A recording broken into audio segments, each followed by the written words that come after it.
retrouver dans le cadre de ce tout nouveau numéro de votre émission Un homme, un concept. Nous analysons l'actualité dominante de l'heure ici en République démocratique du Congo. Comme je vous l'ai toujours dit, nous essayons d'aller au-delà du sensationnel et analyser froidement toutes les questions majeures de l'heure ici qui s'imposent dans la sphère politique congolaise en République démocratique du Congo et aller loin d'être en veilleuse entre la dernière résolution du Haut Commissariat ou du Conseil des Nations Unies aux droits de l'homme, entre l'appel à la mobilisation de la SYNCO et la situation socio-économique du pays. Vous comprenez que l'actualité est abondante ici au pays. Pour en parler, pour analyser toutes ces questions, retrouvez avec moi un jeune. Cette nouvelle vague que compte lancer le mouvement de libération du Congo. Madame, Messieurs, saluons Yves Kitumba, cadre du MLC. Bonsoir Libéré. Bonsoir madame. Cadre du MLC.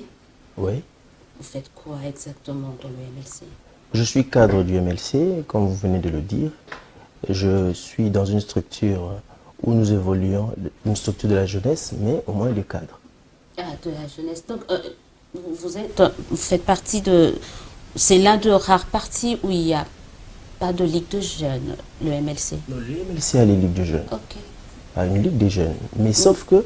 Qui a du mal à s'imposer comme non, d'autres pas du ligues mal à... de jeunes, non, comme pas la du ligue mal, de jeunes du PPRD, pas du mal à s'imposer. de la CCU. La Ligue des jeunes est une structure pour la préparation de jeunes dans l'activité politique. Elle renferme en son sein des jeunes à partir de 0 jusqu'à 25 ans. Déjà, sur cette tranche d'âge, je suis exclu. Je suis retraité de la Ligue des jeunes. Donc, je suis cadre du MLC, comme je venais de le dire tout à l'heure. Et je n'appartiens pas à la Ligue des jeunes, mais je suis dans la jeunesse. Vous pensez que les autres, donc, en fait, pour essayer de faire cette comparaison ailleurs, on trouve quand même des jeunes qui ont au-delà de 25 ans, ils pêchent quelque part. Non, ça passe par la compréhension du concept jeune.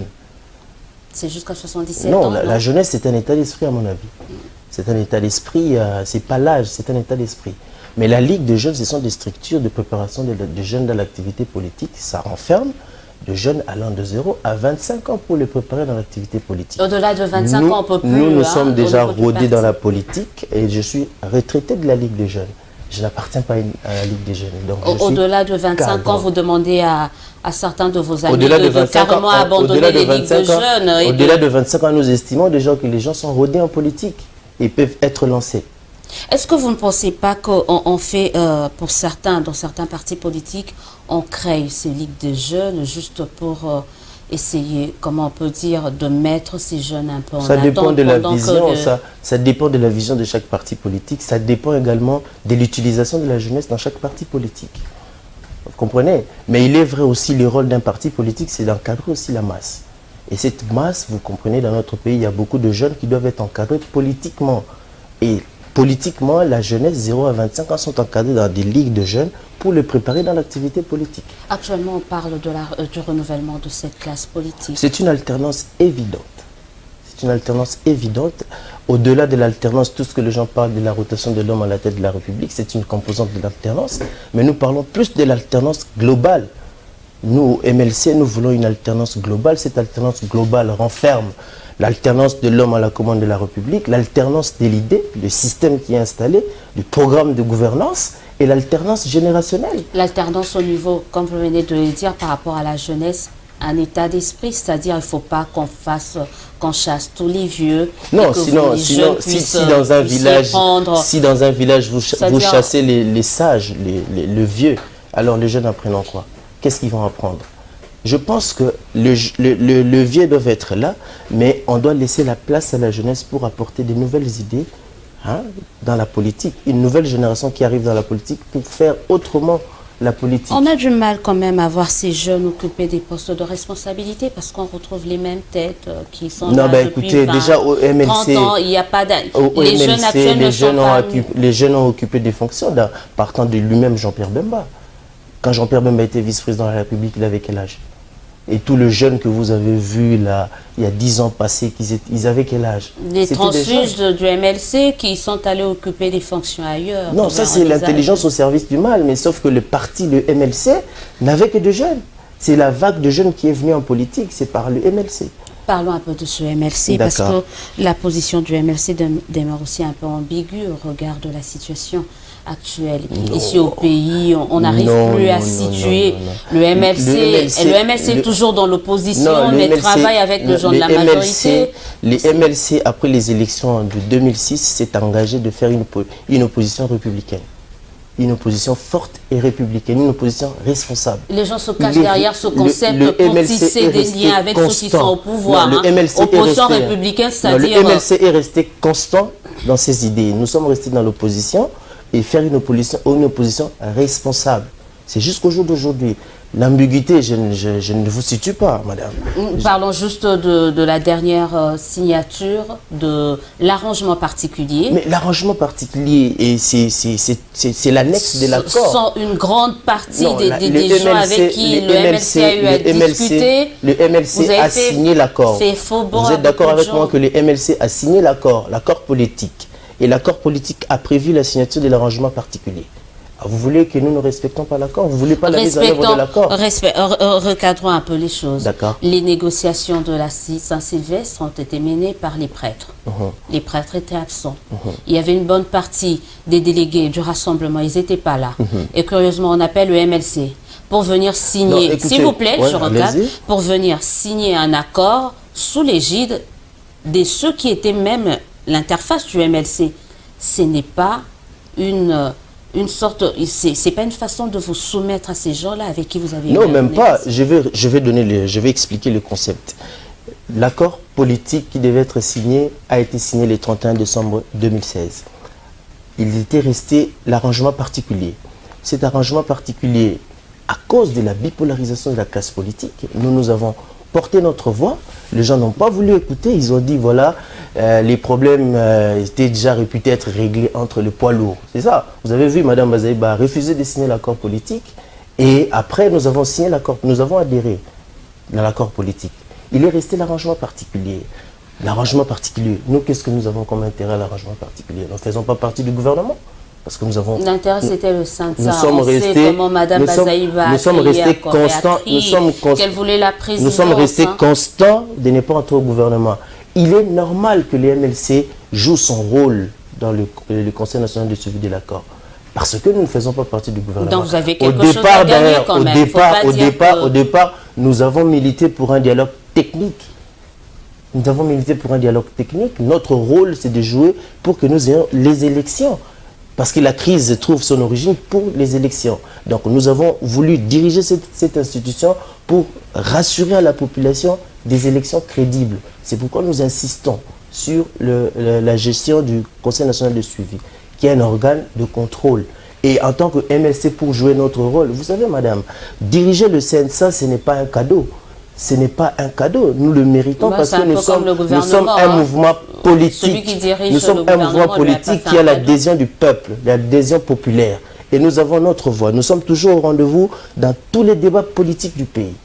C'est parce qu'on a semblé bipolariser les débats politiques. Et vous vous êtes dit, ben ouais, autant mieux faire, non, pas autant mieux m'allier avec la majorité. Nous ne sommes pas mariés avec la majorité. Une bonne frange de l'opposition. Nous ne sommes pas mariés avec la majorité. Vous avez choisi votre camp en signant l'accord particulier. Nous n'avons pas... Ah, là, vous condamnez également la signature de l'accord du 31. Parce que l'accord du 31, toutes les parties prenantes ont signé. L'arrangement particulier également, il était prévu que toutes les parties prenantes signent l'arrangement. Il y en a ceux qui n'ont pas signé, donc le MLC a choisi son camp en signant l'arrangement particulier. Est-ce que le MLC dépend de ces partis politiques? Nous sommes autonomes. Nous sommes un parti politique, un mouvement politique avec adhésion populaire. Nous avons une voix dans ce pays. En signant l'arrangement particulier, pour le bonheur vous de la devenez République. Les alliés de la majorité. C'est-à-dire lorsque nous avons signé également l'accord du 31, nous sommes alliés de la majorité. C'est ce que vous voulez me faire croire. Parce que l'arrangement particulier n'est que l'annexe de l'accord. Et dans cette annexe de l'accord, les gens ont voulu partager le pouvoir. Sans lequel on ne pouvait pas parler de la mise en œuvre de l'accord.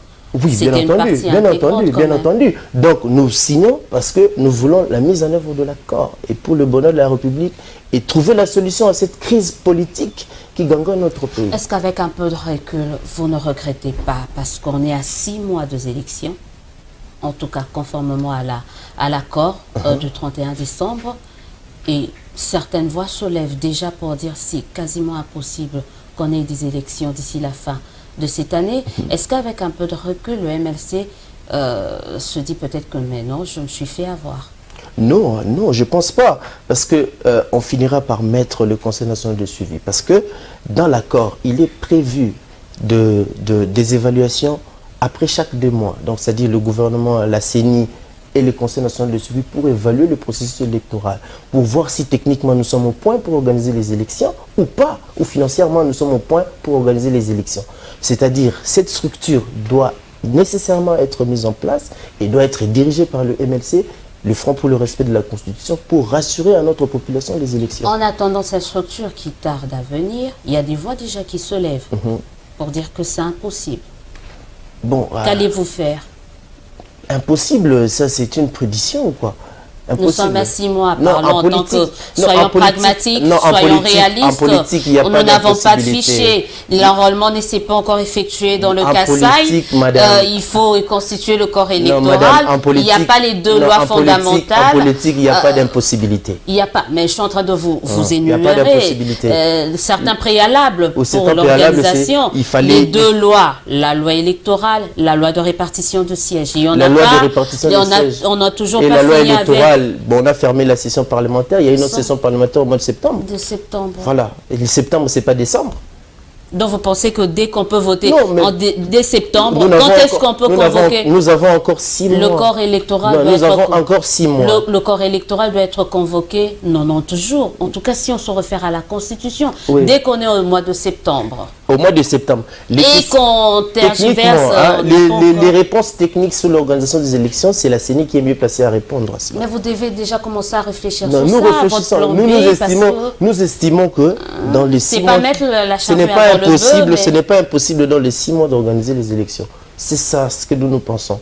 Ce n'est pas impossible ça de... relève de l'utopie quand Non, même. non, mais écoutez, madame. Soyez quand Non, même sincère à l'endroit de ces téléspectateurs. Je suis sincère vis-à-vis de nos téléspectateurs. Il ne faut pas et leur je suis pas technicien de la CENI, mais je suis en train de voir envisager, je suis en train de voir avec Vous l'œil êtes politicien. politique, avec l'œil politique, c'est-à-dire c'est possible de Teinté faire de des beaucoup de élections. pragmatisme. C'est question de bonne volonté, c'est question de volonté politique. Vous comprenez, madame? C'est question de volonté politique. Si nous mettons en œuvre avec la volonté politique, nous nous surpassons, nous nous mettons un peu de confiance, nous mettons un peu en confiance, nous allons organiser les élections dans le 6 mois qui vont venir. Donc, ouais, là c'est... Bon, sauf que je ne partage pas, en tout cas. Au regard des données techniques qu'on a, il faut commencer déjà à penser à un 3e dialogue. Bon, il y a certains qui sont déjà consultés par Non, Maman non, Sidikou. Je ne sais non, pas si le MLC a été consulté. non. Et il y a certains qui Madame, demandent écoutez, la mise madame. en application intégrale de l'accord de la Non, madame, Saint-Sylvestre. écoutez, les 3e dialogues aura quoi comme contenu? Et c'est l'erreur, bon, je dirais pas l'erreur, c'est l'impression que nous donnons à la bipolarisation de la classe politique. Dans un pays de plus de 80 millions d'habitants, vous allez résumer les débats politiques autour des individus. C'est ça la réalité. Il faut qu'on se le dise, devant cette réalité, on bipolarise les débats politiques autour des individus. Donc Et le combat surtout de la des haine, individus. le combat du MLC, c'est pour mettre fin à la Non, bipolarisation. Non, les combats du MLC, c'est la République. Nous croyons à ce diagramme démocratie-développement. C'est-à-dire le développement passe par un cadre démocratique. Et nous militons pour l'alternance globale, comme je venais de le définir tantôt. Donc nous voulons une alternance et du système et de l'homme à la tête de la République et une alternance générationnelle. L'ensemble, nous appelons alternance globale. Vous comprenez, madame? Donc, nous militons pour la République, ce n'est pas pour les individus. Les MLC n'est pas un parti suiviste. Les MLC est indépendant et autonome en tant que parti politique. Mais en même temps, vous savez que pour réussir à changer ce système, il faudrait vous associer à certains. Il faudrait créer une coalition. Oui. Apparemment, si le MLC ne veut pas faire front commun Non, avec ce n'est pas le d'autres, MLC qui ne veut pas faire front commun. Vous vous rappelez les discussions de la Synco, même les journaux, même la presse, tout le monde a bipolarisé ces discussions. C'était le MLC. Est-ce que le MLC avait donné sa voix pour bipolariser cette discussion? Vous avez bipolarisé cette discussion. Vous avez cru que la discussion politique dans un pays de 80 millions d'habitants pouvait se résumer autour des individus. Et surtout 2 individus, j'insiste. 2 individus. Tout ça parce que le 2 individus pose problème et la République doit en pâtir. Je ne suis pas d'accord avec ça. Il représente le système. Non, mais écoutez, c'est cette alternance que nous voulons. Vous allez voir d'ailleurs avec la mobilisation du MLC, vous avez vu Mme Bazaïba et au sud Bangui en train de mobiliser les troupes pour les élections. Nous sommes prêts pour les élections. Le fief naturel je suis là, du MLC, je parle au nom du MLC, je parle en tant que Front pour le respect de la Constitution. Nous allons voir avec les échéances à venir. Nous allons voir avec les élections qui arrivent. Et ici, le MLC va rebondir sans Jean-Pierre Bemba. Écoutez, les MLC fonctionnent. Jean-Pierre Bemba, ça fait 8 ans que Jean-Pierre Bemba n'est pas là. Les MLC fonctionnent parce que les MLC, c'est une idée. C'est un projet. On a vu également comment le MLC a dégradé de 2006 en 2016. Je suis en train de répéter que... C'est plus cette première force je suis en train de répéter que la corruption qui gangrène la République est entrée également dans la classe politique pour essayer d'empiéter par-ci, par-là, de chercher le cadre. Et les gens sont en quête de positionnement, c'est tout à fait normal. Hein? Et c'est un parti démocratique. Parce que déjà, en amont, il n'y a pas de bonne base. Vous venez, on ne vous appelle pas, vous quittez également, on ne vous demande rien. Donc, c'est-à-dire, vous quittez comme vous êtes venu. Voilà, c'est ça la réalité. Donc, c'est un parti politique. Jean-Pierre Bemba n'est pas là et empêché, mais les partis fonctionnent parce que c'est une idée, le MLC, c'est un projet. On sait qu'il a toujours une mainmise, hein, de là où il est.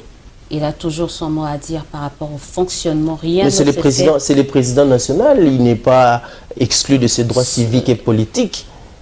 Hein? Il n'est pas exclu de ses droits civiques et politiques. Seules les décisions émanant de la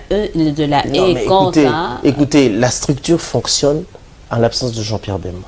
Ça fonctionne, les décisions sont prises à l'interne, il y a un bureau politique, il y a le secrétariat général, il y a tous les responsables qui sont sur place qui fonctionnent. Je ne pense pas, bon, je ne vois pas, je ne vous situe pas que toutes les décisions émanent toujours du président national. C'est bien, le président incarne le MLC, incarne la vision du MLC. Mais il est consulté également pour les prises de décision. Mais il y a des structures qui sont mises en place qui fonctionnent. Au-delà des opérations électorales ou du processus électoral, il y a cette insécurité généralisée et quasi intégrale au niveau de différentes provinces. La plus récente, mais qui dure près d'une année maintenant, c'est celle dans le Kasaï. Une réaction par rapport à ce que vient de décider le Conseil des Nations Unies en matière de droits de l'homme. Que pense le MLC par rapport à ça? Il aurait mieux fallu une mission d'enquête internationale ou nous soutenons une mission d'enquête internationale, mais également nous sommes attachés au caractère inaliénable de la souveraineté de notre pays. Vous comprenez? Une mission internationale sans la participation de la RDC, ça serait empiéter à la souveraineté de notre pays. Donc le plus important à notre avis, c'est d'avoir cette commission mixte qui fera de l'éclairage, qui va éclairer sur les faits commis au niveau de Kasaï, et bien évidemment les responsables répondront de leurs actes devant la justice. Ce qui est plus important, c'est d'avoir une commission qui va faire la lumière sur les tueries, sur ces crimes horribles du Kasaï, et évidemment à trouver des responsables. Le MLC fait plus confiance en la justice interne ou internationale? Bon, c'est qui a Jean-Pierre. Madame, au-delà d'être MLC, nous sommes Congolais. Vous pensez que notre justice ici est à même de mieux faire les choses? Au-delà d'être MLC, nous sommes Congolais. Hein. Nous devons faire confiance à nos institutions également. Au-delà de ce que nous faisons, c'est ça l'opposition responsable. Avec tout ce qu'on décrit autour de la justice congolaise, la magistrature, je vous le concède, la lenteur de l'administration nous restons sur le principe. Nous restons sur le principe. Je vous le concède, mais nous restons sur le principe. C'est-à-dire, nous sommes Congolais, nous devons faire confiance également à nos institutions. Une commission avec l'assistance technique des experts internationaux dit quand même quelque chose. Et les conclusions seront transmises. Les conclusions seront transmises au niveau du Haut Commissariat du droit de l'homme. Et les auteurs, c'est que je répète, les plus importants, c'est de faire la lumière sur cette affaire et que les responsables de ces atrocités répondent de leurs actes devant la justice. On a peu entendu le MLC parler de cette situation dans le Kasaï parce que ça ne cadre pas, ça n'entre pas dans le cadre de son fief électoral. Non, mais je suis là, j'ai parlé de ça. C'est parce qu'on a eu à vous poser des questions sur ça, mais on n'a pas entendu des déclarations, voilà, des appels à la mobilisation. Des appels à la mobilisation. Pour un parti qui se veut national, il est quand même sélectif. Nous sommes là et nous avons donné la position du parti. Donc, c'est-à-dire, le MLC a donné sa voix. Rappelez quand même aux téléspectateurs, c'était quoi la position du parti? La position du parti, c'est-à-dire que nous soutenons cette enquête bien avant, quand internationale. même, bien avant la mise sur pied de cette commission. Nous soutenons en son temps également une enquête internationale. Mais nous sommes attachés toujours au caractère inaliénable de la souveraineté de notre pays. Nous parlions tout à l'heure quand même du processus électoral. Il y a ce cas d'insécurité, pas seulement dans le centre, mais également dans l'Est. Vous avez appris avec Béni. La situation sécuritaire est catastrophique. Autant de raisons, et je reprends ma question sur le processus électoral, qui peut commencer à faire en sorte que les gens puissent douter de l'organisation des élections d'ici décembre 2017. Parce qu'il faut d'abord pacifier toutes ces parties du pays. Je me répète encore, madame, c'est question de volonté politique. Et nous, avec la volonté politique, nous estimons que les élections, ça peut se faire d'ici décembre. Et c'est écrit, noir sur blanc dans l'accord politique, que les élections doivent se tenir d'ici décembre 2017. C'est le respect de texte. Au-delà de toute considération, moi je reste sur le principe. C'est-à-dire le principe dit dans l'accord que les élections doivent avoir lieu d'ici la fin de cette année 2017. Les principes n'avaient pas prévu je ne suis pas dans la situation dans le Kasaï. Je ne suis pas dans d'autres considérations. Mais il faudrait bien maintenant intégrer cela. Les principes n'ont pas intégré l'insécurité. Nous aurons une réponse lorsque le Conseil national de suivi sera mis sur pied, avec une commission tripartite, gouvernement, CENI, Conseil national de suivi. C'est à eux de dégager maintenant si nous sommes au point pour organiser les élections ou pas. Mais pour le moment, moi je reste sur le principe. Moi, je suis un homme de principe, je reste sur le principe. Les principes disent que les élections doivent s'organiser d'ici décembre 2017. On reste là. Autre considération, nous le verrons plus tard. Nous le verrons plus tard, mais je croyais que gouverner, c'est prévoir, c'est anticiper. Et pour les gens qui veulent gouverner, ils doivent également faire de prévisions. Donc, écoutez, déjà, il faut de moyens de pression. Il faut un moyen de pression. Vous organisez dans ce sens-là? Oui, il faut de moyens de pression pour organiser les élections. Le plus important, je vais répéter pour ces histoires des élections, les gens, la population ou la classe politique parle des élections. On a peur que les élections soient reportées au mois d'avril ou en été 2018. Voire même en décembre 2018. Mais ce qui est plus important que les gens n'en parlent pas, qu'il est écrit noir sur blanc dans cet accord, que le chef de l'État n'a pas un mandat additif. Les gens n'en parlent pas. C'est ce qui est plus important. Parlons-en. Oui, c'est ce qui est plus important dans le processus électoral. Parce que la crise politique trouve son origine dans cette affaire. Donc, ce qui est plus important, l'accord, c'est écrit noir sur blanc dans l'accord que le chef de l'État ne se représente pas pour un mandat additif. Restons là. Alors, militants, faisons une pression pour l'organisation des élections dans le délai prévu dans l'accord. Attendons le Conseil national de suivi et le gouvernement et la CENI nous fixer sur ce point. En parlant de ce mandat additif du chef de l'État, vous pensez comme certains que l'actuel président tire sa légitimité de l'accord? Une fois 31 décembre passé, il n'aura plus le droit de citer. Non, bien évidemment, il est clair que nous avons prolongé cette petite période de retard est couverte par l'accord politique. Voilà, c'est ça. Êtes-vous prêt pour un autre glissement alors? Passez-moi l'expression. Un autre glissement sans Kabila au MLC? Non, bah écoutez... On peut envisager un autre glissement, un autre petit glissement. Nous, au MLC, nous ne parlons pas des individus. Nous parlons plus des idées. Hein? C'est-à-dire, pour nous, c'est les élections, c'est l'alternance politique. L'alternance globale d'ailleurs, j'insiste. L'alternance politique, l'alternance globale. Êtes-vous pour un dépassement de cet accord du 31 décembre pour dans quelles conditions, dans quel Je répète, madame, d'autres considérations. Sous quelles conditions? Nous restons dans le principe d'abord. Autre considération, ça c'est pas notre problème. Vous êtes un parti tellement figé, vous êtes carré, vous n'envisagez rien, vous n'avez pas de plan B. Vous êtes tout carré dans le principe. Écoutez madame, c'est l'impression que vous me donnez. Non, nous avons dit, nous avons concédé ce qui est l'accord politique, nous avons concédé pour cette petite période. Vous n'allez plus rien concéder. Non, maintenant nous devons aller aux élections. Vous n'allez plus rien concéder. Nous devons aller aux élections. C'est ça. Le peuple n'a pas besoin de quoi que ce soit. Le peuple, pour le moment, a besoin de bulletins de vote et du pain. Point. Et surtout le pain, le dollar. surtout le pain, le dollar à 1530. Bon, c'est une résultante de la mauvaise gouvernance, madame. C'est une résultante de la mauvaise gouvernance. Nous l'avons expliqué maintes fois à la télévision. Aujourd'hui, nous n'avons pas de programme formel avec les institutions de Bretton Woods. Au nom de la souveraineté, il faut laisser ces gens-là. Non, nous prenons la souveraineté, il ne faut pas appeler. Vous venez de parler Madame, de la souveraineté. Laissons les banques mondiales, les FMI, toutes ces coopérations. Je suis en train d'expliquer du point de vue technique. Je suis en train d'expliquer du point de vue technique. C'est-à-dire la mauvaise gouvernance qui a fait que les institutions de Bretton Woods ont rompu avec nous, avec au nom de la souveraineté, ont rompu avec nous dans le cadre de l'appui sur le budget de l'État et l'appui sur la balance des paiements. C'est parce que il y a la mauvaise gouvernance. Nous avons payé des fournisseurs en devises, des dépassements budgétaires, excès de paiement de fournisseurs en devises, dégradation de la balance des paiements, de la réserve d'échange. Et aujourd'hui, la Banque centrale refinance l'économie avec le franc congolais. Nous n'avons pas de réserve d'échange. Si vous allez, la réserve s'est détériorée. On est passé de 9 semaines à 7 semaines en 2012. Aujourd'hui, on est à 4 semaines qui vaut à peu près 300 millions de dollars de réserve d'échange. Vous pensez qu'avec ça, nous devons baisser les taux de dollars? Non.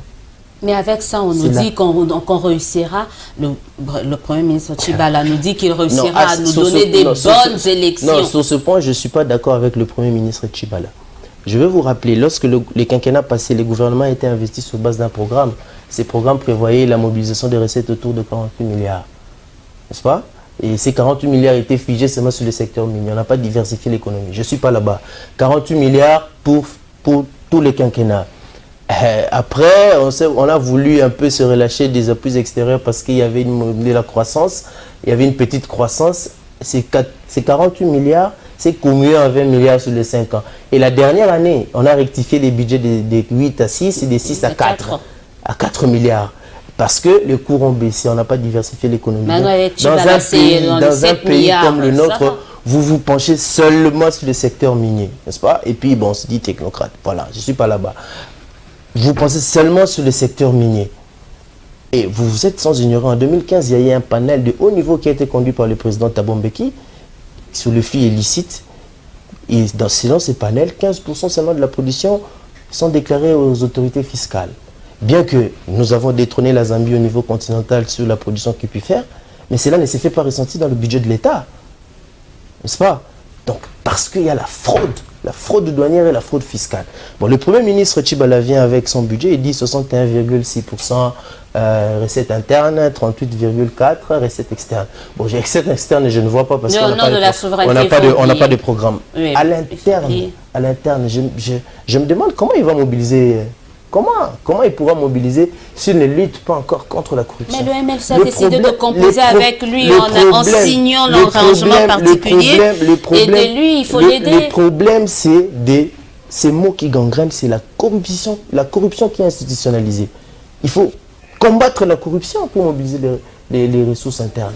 Financer les élections, comme j'ai vu les instructions du chef de l'État, les élections purement congolaises.